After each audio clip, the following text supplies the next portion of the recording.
Alrighty, hello everybody and welcome in. This is the brand new Season 11 recruiting training camp video for the brand new um, the brand new system. So let's get into it here. I'm going to try to explain everything to the best of my abilities. So I encourage you to read along and watch this video so that you can hit the ground running with the new system. So yeah, let's just get into it here. So this year's class is going up to 80 players. This does not include any players through BearCave or March Madness. The overall range of this class is 75 to 85 overall, with one bus coming in at 70 overall. The one bus will be a random 1-star.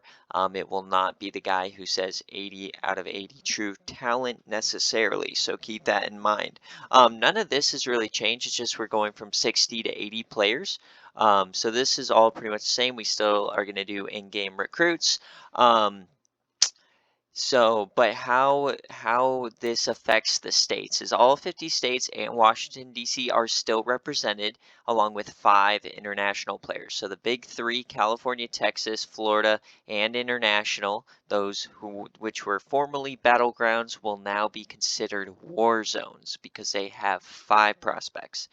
With the expanded class, we are also adding 6 additional battlegrounds across the country. These may or may not change season to season. I haven't really decided if I want it just to be 6 random states every year or if we want to keep the same ones. Spreading out the recruits helps coaches build pipelines, not only in Discord. So we know all of that. Same thing with it's all the same positions and all the positions are the same. So how does it work? Everybody has a recruiting budget. Now recruiting budgets have been increased. So it used to be the max you could get as a base budget was $1 million. Now it's going up to 1.5 million. And then on the other hand, if you're in last place, instead of 100,000, you'll get 150,000. And then the same thing, participating in BearCave and other server activities can increase this as well. No more scholarship limits. All right, so this is what the new player cards look like. So player name, position, hometown, height, and weight are all the same in the top left. In the top right, you're still going to get the star level. Remember, these are in regards to the class and not really the game, so 1-stars are still worth picking up. Instead of saying expected NIL deal, I'm just going to tell you their true talent, what number they are in the class, 1 out of 80, 2 out of 80, 36 out of 80. The archetypes, the only change here is that I will, on athletes, I'll include both archetypes for both positions, but the attributes are all going to stay the same. Now we have 2 new additions here on the left. So factors are gone. They have been replaced with visits, and they've also been replaced with things called ideals. This is basically what we are changing factors into. So we'll go into that a little bit later. But with increased prospects, we're going to get 5 to 6 of these a week. So keep that in mind. Now, as far as pitching to prospects, no longer are you pitching a long thought out pitch. You are going to tell me how much money you're willing to give the prospect in NIL deals. This hasn't changed as far as the minimum. The minimum is 40,000. Now, promises are going to be a much bigger deal now. You can make up to 3 promises for one recruit. Coaches will be held accountable for your promises. If you fail to keep a promise to a recruit that is committed, you'll lose the player to the transfer portal and will receive a recruiting budget fine in the following season. So, promising can help get recruits, but then if anything's broken, then it's going to hurt you in the future. Not only will you lose that player immediately, but you're also going to lower your budget in future seasons. We're also adding the visits, like I already said. Initially, every coach will have 2 visits for the year.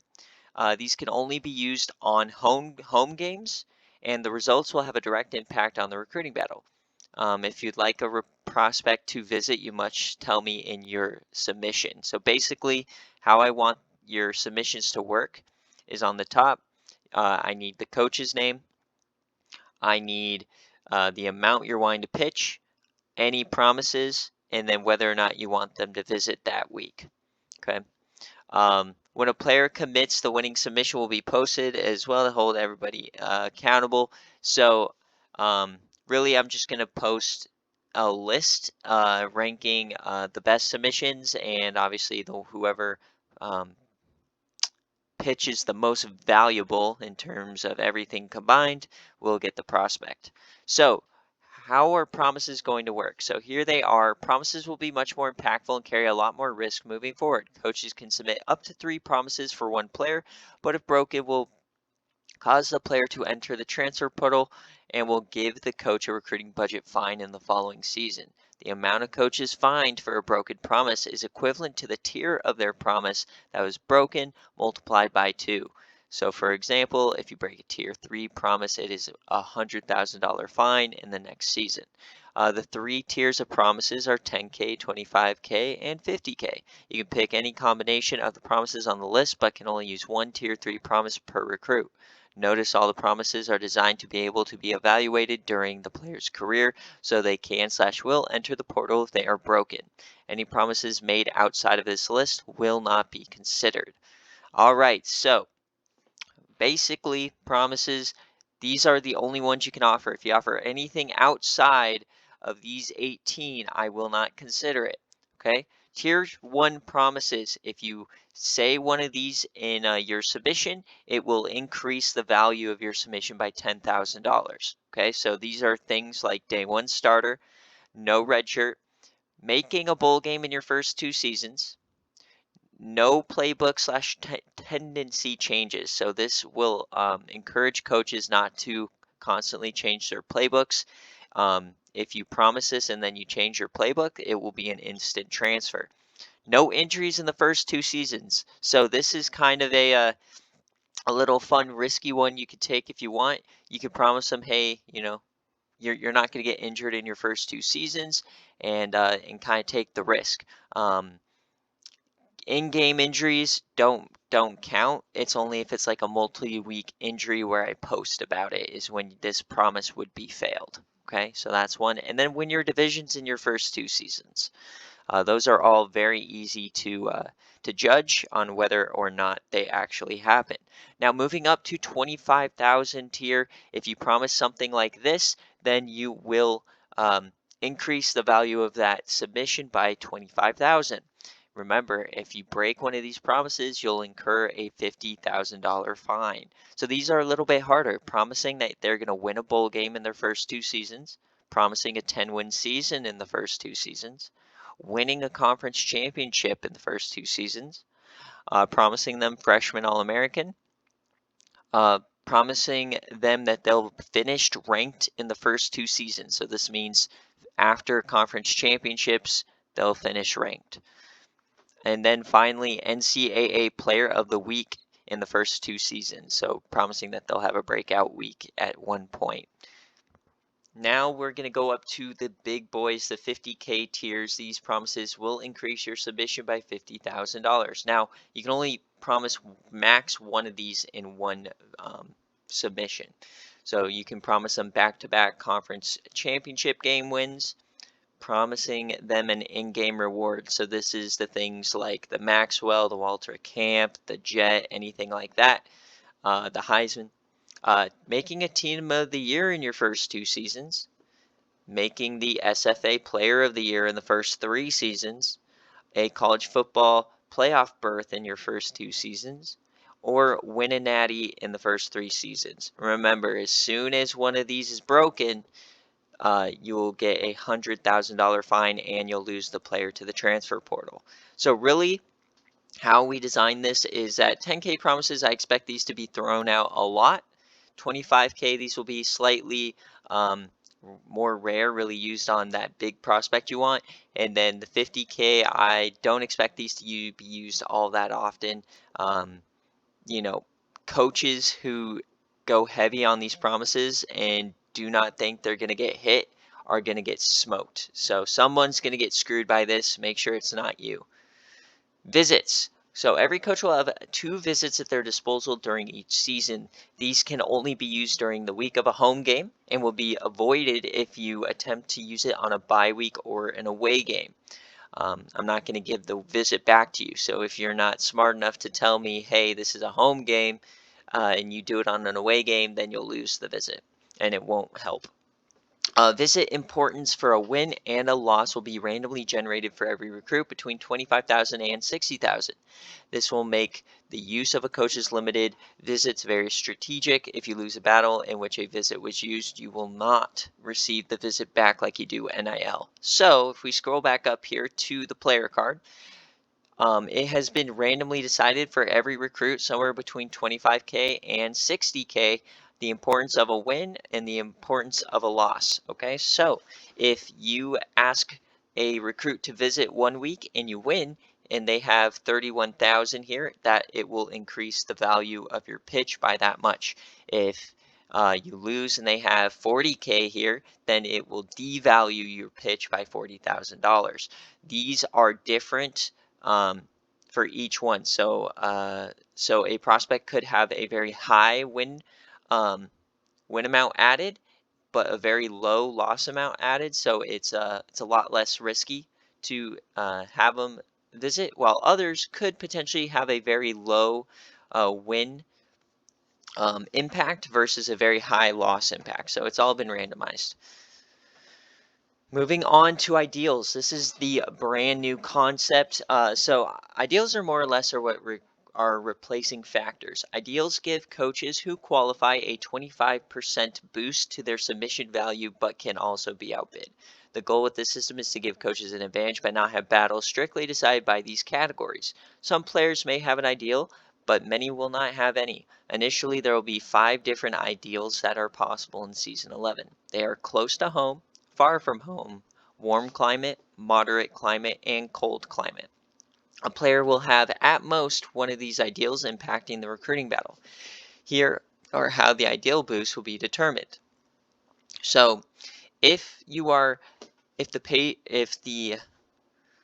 recruit wants to be close to home, any school located within 500 miles of the prospect will have a 25% boost to their submission.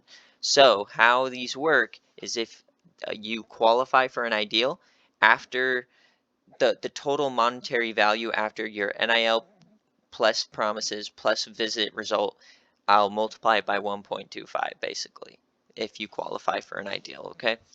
And now to qualify for the far from home prospects, you have to be any school located further than 1,000 miles of the prospect's hometown, and you'll receive that 25% boost. Climates. We have split all 126 schools into 3 categories based on IRL location and climate. So there are 42 teams in each category. The categories are warm, moderate, and cold. There is an attached list that was posted with this guide. So take a look at it and see where you fall in. If your school aligns with the prospect's ideal climate, you'll receive a 25% boost to your submission automatically. Okay, so there will be 10 prospects for each type of weather, so it doesn't matter which batch you fell into.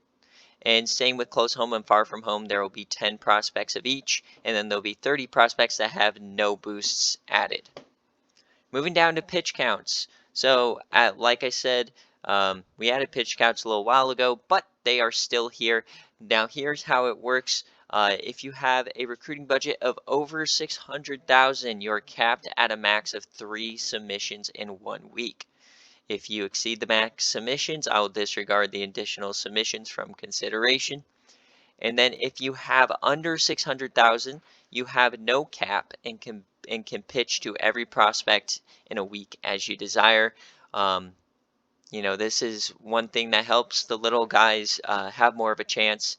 The no pitches, this is stayed the same. If nobody submits anything for a prospect, it'll go to a CPU. That will not change. Now, here is the updated pipeline map for Season 11. We have 1, 2, 3, 4, 5, 6, 7, 8, 9 pipelines this season, but Insta-Commit is being removed.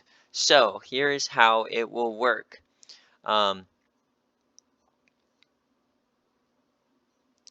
When a state becomes a pipeline, it will give the coaches advantages when pitching, but will no longer offer insta commit. There are 2 pipeline bonuses that will activate for coaches when a pipeline is secured. Only that school's promises are considered in the recruiting battle, and the coach's full submission will receive a 30% boost in addition to any visit/ideal boosts. This will give coaches a matchup advantage yearly, but will still offer other coaches a chance to flip the pipelines. So just to quantify this for you, if you have a pipeline, so that's ECU, Iowa State, Buffalo, Iowa, Baylor, Michigan, Tennessee. If the Tennessee prospect, for example, comes out, only Coach Nick's promises are the ones that will matter and will actually inflate a budget. So if I, as Eastern Carolina, submit for that Tennessee prospect and I offer promises, the recruit will not care about them. In addition, he'll automatically get an additional 1.3x boost over everyone else. So for me to beat him, I basically have to offer, probably like 50 to 60K more or whatever.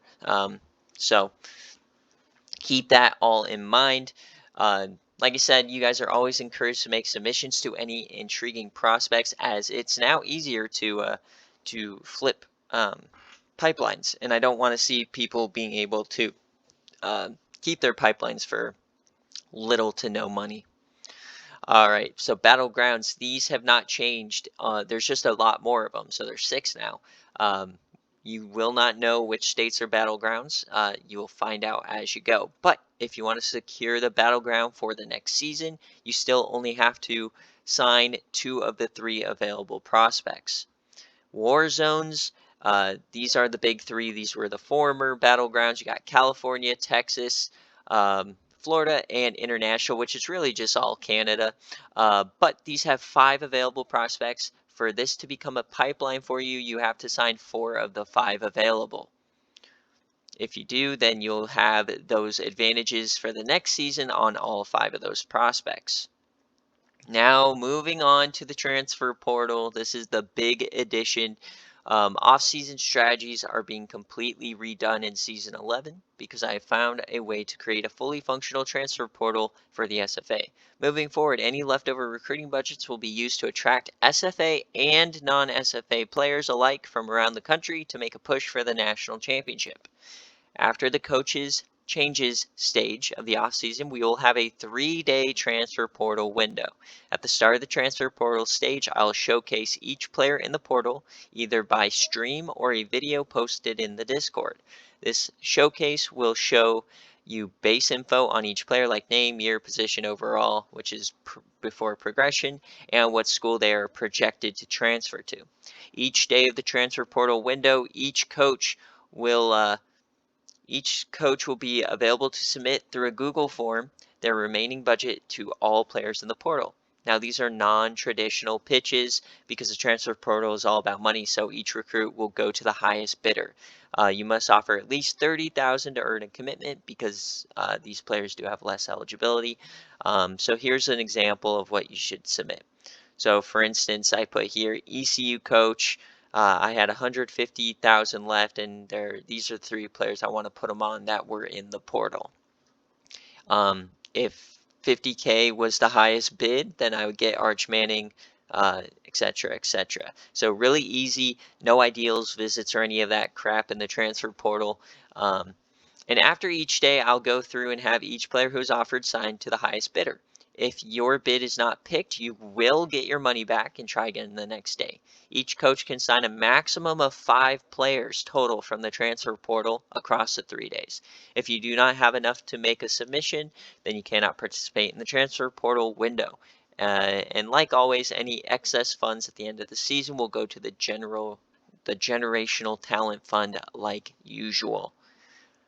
Now, as far as forcing transfers go, we really haven't figured out an exact system for this, but we will be forcing players into the portal for specific situations. First and foremost, broken promises. If you break a promise, they're automatically thrown into the portal. But in addition to that, SFA players and CPU players on non-user teams across the country will enter the transfer portal if they are buried on depth charts to give them a chance at another university.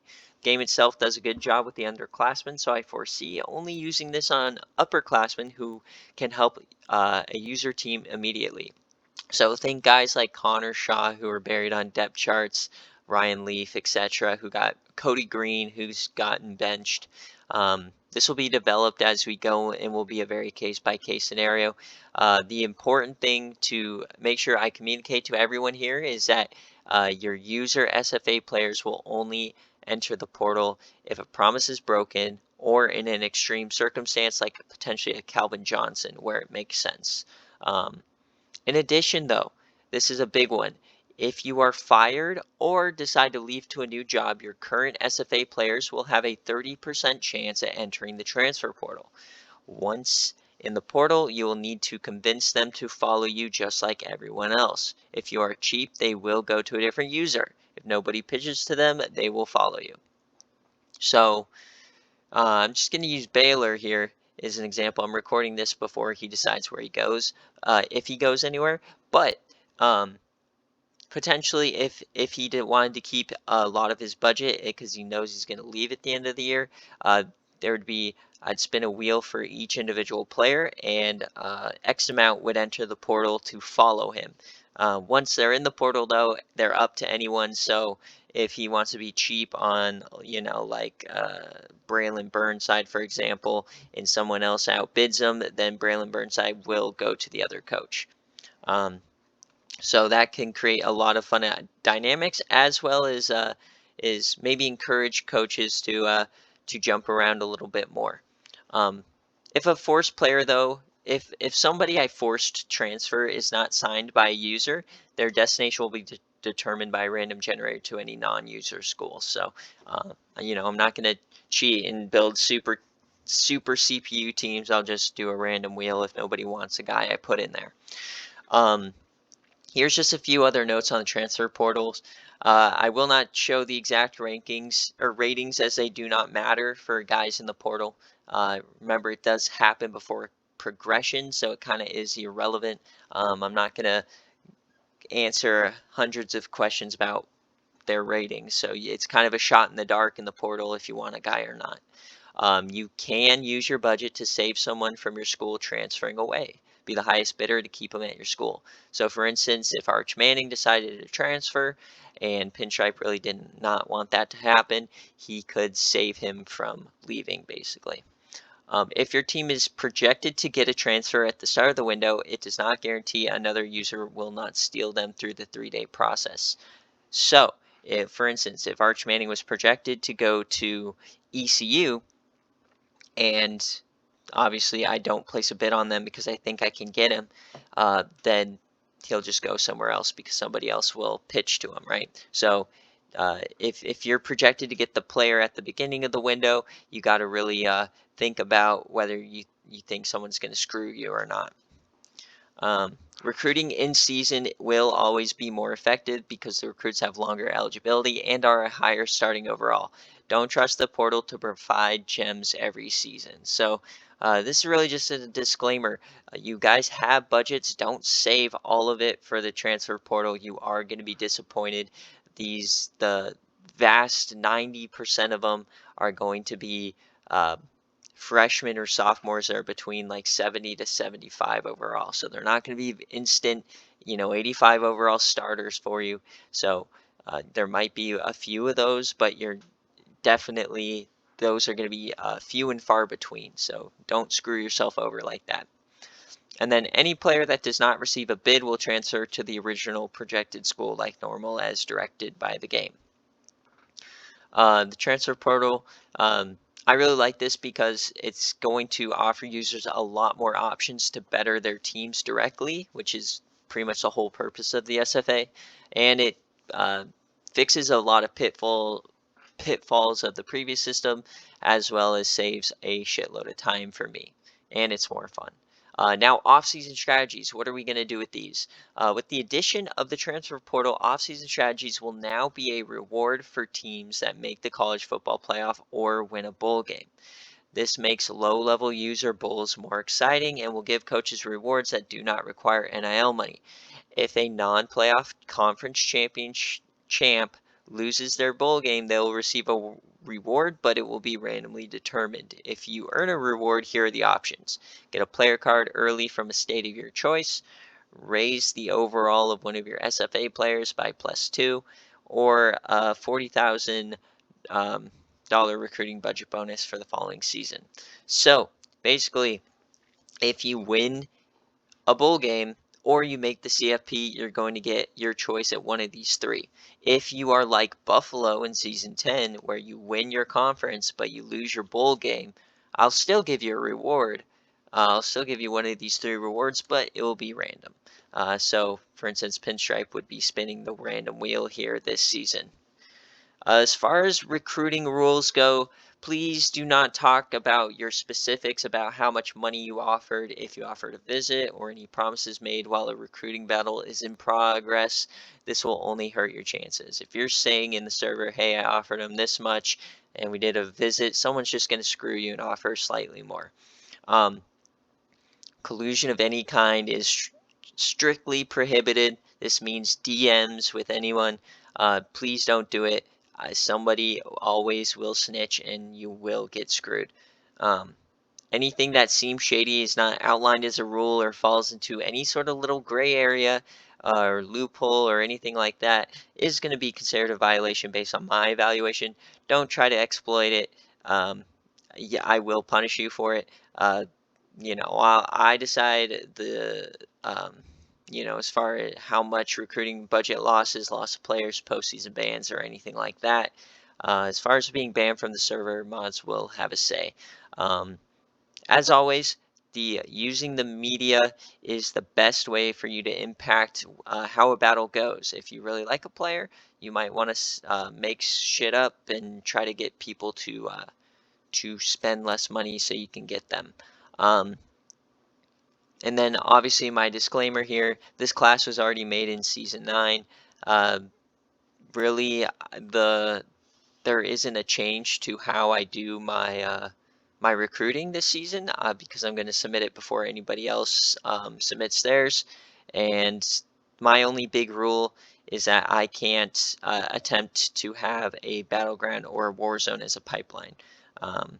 So yeah, there's not really anything additional here, but I always put this, as well as if I need to adjust ratings or something, I can. So if you have any questions, at me in the server or DM me or whatnot.